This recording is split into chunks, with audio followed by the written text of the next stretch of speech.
They wanted to meet her, knowing the background of this movement and being impressed with all that had been accomplished over so many decades by the work of Reverend Sun Myung Moon, of course, whose centenary was being celebrated, and by the work of Dr. Hak Ja-han Moon.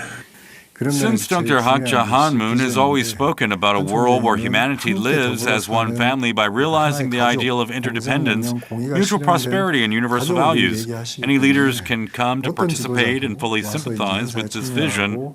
I think that is why global leaders participate in the World Summit.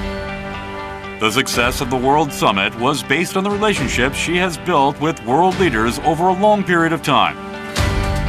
We have carried out movements, namely religious reconciliation or peace unification movements, through the activities of FFWPU and UPF, and have now reached the point where we can gain support from many leaders.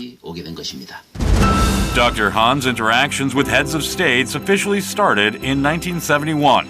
It was when Reverend Moon conducted a speaking tour in the United States.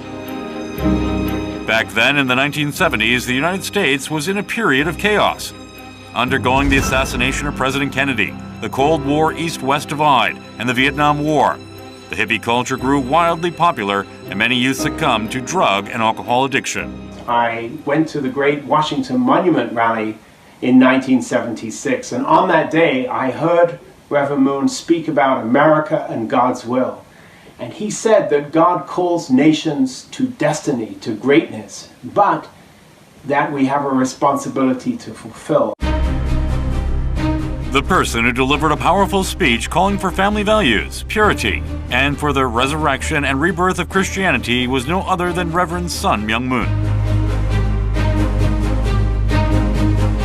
미국은 지금 인종 문제, 청소년 윤락 문제, 기독교 몰락과 공산주의 문제 중 여러 가지 심각한 문제들을 안고 있지만 무엇보다도 무신론에 입각한 공산주의의 위협은 가장 심각하며 미국은 오늘 각성하여야 합니다. 내일이면 늦습니다. Americans who underwent family breakdown and confusion of values were not only excited by his message, but took it as a new hope.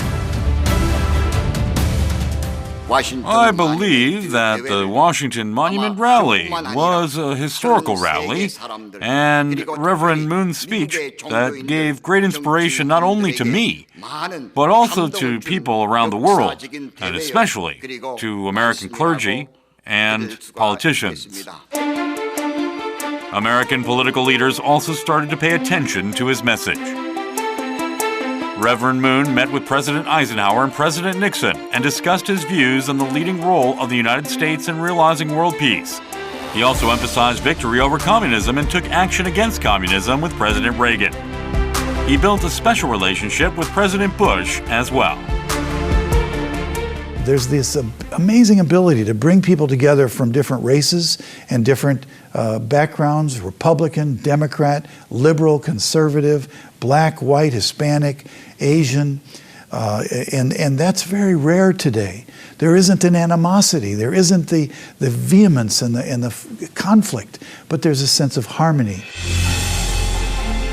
He became a religious leader with a unique ability to have straight conversations with American presidents, and succeeded in drawing a mental revolution within the American society.